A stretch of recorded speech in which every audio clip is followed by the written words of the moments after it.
भगवान विष्णु के वाहन गरुड़ के बारे में तो आप सभी जानते होंगे और गरुड़ और सर्पों की दुश्मनी के बारे में भी आपने सुना होगा। परंतु क्या आप जानते हैं कि गरुड़ और सर्प आपस में भाई हैं, फिर भी उनके बीच में दुश्मनी क्यों है?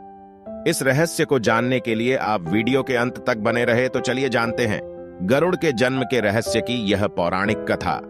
गरुड़ के जन्म की यह कहानी कश्यप ऋषि, जिन्हें देवों, असुरों, नागाओं और पक्षियों का पिता माना जाता है, की दो पत्नियों विनिता और कद्रु के साथ शुरू होती है।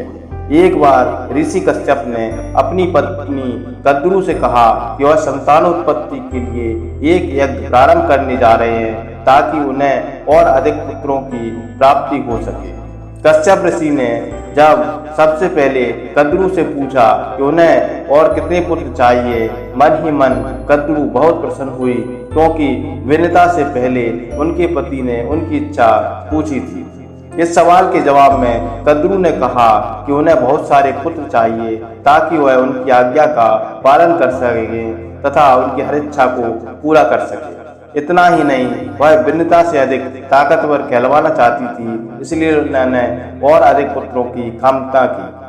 जब यही सवाल ऋषि कश्यप ने अपनी दूसरी पत्नी विनिता से किया, तब विनिता ने जवाब दिया कि वह मात्र 2 पुत्रों की कामना करती है, जो कद्रु के सभी पुत्रों की अपेक्षा ज्यादा ताकतवर हो। कश्यप ऋषि ने उन दोनों की इच्छा को स्वीकार कर लिया। कश्यप ऋषि ने यज्ञ प्रारंभ करने के लिए प्रस्थान किया। यज्ञ के लिए उन्हें एक विशिष्ट पेड़ की लकड़ियां चाहिए थी, इसलिए उन्होंने अपने और अदिति के पुत्र इंद्रदेव का आह्वान किया। पिता के बुलाने पर इंद्रदेव प्रकट हुए और उनसे बुलाने का कारण पूछा। कश्यप ऋषि ने अपने पुत्र इंद्रदेव से कहा कि वह एक यज्ञ शुरू करने जा रहे हैं, जिसके लिए उन्हें बहुत सी लकड़ियां चाहिए। कश्यप ऋषि ने 4 बौने ऋषियों की तरफ इशारा करते हुए कहा कि इनके साथ जाओ और पेड़ों की लकड़ियां काट कर ले आओ। बौने ऋषियों को देखकर इंद्रदेव को हंसी आने लगी, लेकिन अपने पिता के क्रोध को जानते हुए उन्होंने ऐसा नहीं किया। इंद्रदेव बहुत ताकतवर थे, वह फटाफट पेड़ों की लकड़ियां काटने लगे, लेकिन इन दोनों बौने ऋषियों को समय लग रहा था। इंद्र ने खुद को बहुत नियंत्रित किया, लेकिन वह अपनी हंसी रोक नहीं सके और उन्होंने ऋषियों की मदद करने के स्थान पर जोर जोर से उन पर हंसने लगे। वे ऋषि बहुत क्रोधित हुए और सोचने लगे कि इस इंद्र को देवता कहलवाने का कोई अधिकार नहीं है, इसलिए केवल ईश्वर ही इस बात का निर्णय कर सकते हैं कि देव रहेगा या नहीं। किसी तरह सभी लकड़ियां एकत्रित हुईं और तैयारियां पूरी होने के बाद कश्यप ऋषि ने यज्ञ प्रारंभ किया। यज्ञ पूर्ण होने के बाद कद्रु को 1000 अंडज मिले, जिन्हें उन्हें 1000 पुत्र उत्पन्न होने थे। कद्रु ने सभी अंडों को गर्म पानी में रख दिया और उनकी देखभाल करने लगी। इसके बाद उन बौने ऋषियों ने विनिता के 2 पुत्रों की उत्पत्ति के लिए यज्ञ प्रारंभ किया। इस यज्ञ के द्वारा उन्होंने एक ऐसे पुत्र का आह्वान किया जो इंद्रदेव से कहीं ज्यादा ताकतवर हो और साथ ही उसके भीतर अपने स्वरूप को बदलने के साथ साथ भारी से भारी सामान उठाने की भी ताकत होगी। इंद्र को यह भनक लगी कि इस यज्ञ के द्वारा एक नए और ताकतवर इंद्र का जन्म होने वाला है। तब उन्हें अपनी गलती का पछतावा हुआ। इंद्र को समझ आ गया कि नया इंद्र उन्हें हराने और देवराज बनने की काबिलियत रखता है। इसी चिंता के समाधान के लिए वह अपने पिता ऋषि कश्यप के पास गए। इंद्र ने अपने पिता से इस यज्ञ को रोकने का आग्रह किया, जिस पर कश्यप ऋषि आश्चर्यचकित हो उठे। कश्यप ऋषि ने अपने पुत्र इंद्रदेव से पूछा, क्या उनसे कोई गलती हुई है जिसकी वजह से वो ऐसा करने के लिए कह रहे हैं? जब इंद्र ने पूरी घटना सुनाई, तब ऋषि कश्यप बहुत क्रोधित हुए। अपने पुत्र के सम्मान को बचाए रखने के लिए कश्यप ऋषि बौने ऋषियों के पास गए और उनसे कहा कि उनके पुत्र से भूल हो गई है, जिसके लिए वे माफी के हकदार हैं। आप जिस ताकतवर इंद्र का आह्वान कर रहे हैं, उन्हें देवताओं का नहीं बल्कि पक्षियों के इंद्र के रूप में बुलाएं। ऋषि कश्यप के आग्रह को मानकर बौने ऋषियों ने पक्षियों के ताकतवर इंद्र का आह्वान का यज्ञ से उत्पन्न हुए 2 अंडे कश्यप ऋषि को सौंप दिए। अपनी पत्नी विनिता को अंडे सौंपते हुए कश्यप ऋषि ने कहा कि इनका बहुत ध्यान रखना, कुछ भी हो जाए अपना धीरज मत खोना। इतना कहकर ऋषि कश्यप हिमालय पर तप करने के लिए प्रस्थान कर गए। समय बीतता गया और कद्रू के 1000 अंडों में से 1000 सांप निकले जो बहुत ताकतवर थे। कद्रू उन्हें देखकर बहुत प्रसन्न होती और उनके साथ खेलती, लेकिन समय पूरा होने के बाद भी विनिता के अंडों में से कुछ नहीं निकला।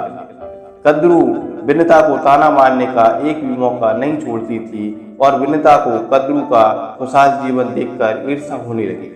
इसी जलन में आकर उन्होंने अपना एक अंडा तोड़ दिया, यह देखने के लिए कि उसमें कुछ है भी या नहीं। अंडे के भीतर उसे अपना पुत्र दिखाई दिया, जिसके शरीर का ऊपरी हिस्सा तो था, लेकिन बाकी हिस्सा मात्र मांस का लोथड़ था। विनिता और कश्यप ऋषि के इस पुत्र का नाम अरुण था। अरुण ने अपनी मां से कहा कि पिता के कहने के बाद भी आपने धैर्य खो दिया और मेरे शरीर का विस्तार नहीं होने दिया, इसलिए मैं आपको श्राप देता हूँ कि आपको अपना जीवन एक सेवक के तौर पर बिताना होगा। अगर दूसरे अंडे में से निकला उनका पुत्र उन्हें इस श्राप से मुक्त न करवा सका तो वह आजीवन दासी बनकर रहेंगी। इतना कहकर अरुण आसमान की ओर प्रस्थान कर सूर्यदेव के रथ का सारथी बन गया। कहते हैं कि सूर्य के निकलने के समय जो बैगनी रंग की रोशनी आती है वह अरुण की होती है। इस घटना के कुछ समय बाद कद्रू और विनिता बाग में सैर के लिए निकली, जहां उन्हें समुद्र मंथन में निकले इंद्रदेव के घोड़े उच्चैश्रवा के दर्शन हुए। घर वापस आकर दोनों इस बात पर बहस होने लगी कि उस घोड़े का रंग क्या है। कद्रू ने कहा कि घोड़े की पूंछ काली थी, तो विनिता का कहना था कि घोड़ा दूध या सफेद रंग का था। दोनों में शर्त लगी कि जो भी हारा उसे आजीवन दूसरे की दासी बनकर रहना होगा। कद्रू ने अपने पुत्रों से पूछा कि उच्चैश्रवा का रंग क्या है। इस सवाल के जवाब में उन सभी ने कहा कि वह दूध या सफेद रंग का घोड़ा है। पुत्रों के जवाब पर कद्रू ने सारी घटना और शर्त की बात उन्हें बताकर यह कहा कि वे जाकर उस घोड़े की पूंछ को काला कर दें। अपनी मां की बात को गलत मानते हुए भी वह ऐसे करने के लिए राजी हुए और उच्चैश्रवा की पूंछ को उन्होंने काला कर दिया। कद्रू ने उन्हें श्राप दिया कि अगर वे ऐसा नहीं करेंगे तो या तो उनकी मौत यज्ञ की आग में जलकर होगी या फिर वह अपने भाई के द्वारा ही मारे जाएंगे। विनिता को कद्रू की सेवका बनना पड़ा और कुछ दिनों बाद अंडों में से निकले गरुड़, जिनका चेहरा, सिर और चोंच चील की तरह और शरीर इंसान का था, का जन्म हुआ। वह भी अपनी मां के साथ सेवक के तौर पर ही रहा। गरुड़ बहुत ताकतवर थे और अपनी इच्छानुसार अपना रूप बदल सकते थे, लेकिन जब गरुड़ को अपनी सौतेली मां की चालाकी की बात पता चली तो उन्होंने अपने आधे सर्प भाइयों को मार डाला। उनमें से आधे की मृत्यु एक सांप की वजह से हुई थी, जब वह अपने पिता की मौत के से आज जन्मेजय द्वारा सर्पों के विनाश से जुड़ा यज्ञ संचालित किया था। दोस्तों, वीडियो पसंद आया तो वीडियो को लाइक करें, शेयर करें, चैनल को सब्सक्राइब अवश्य कर लें। धन्यवाद।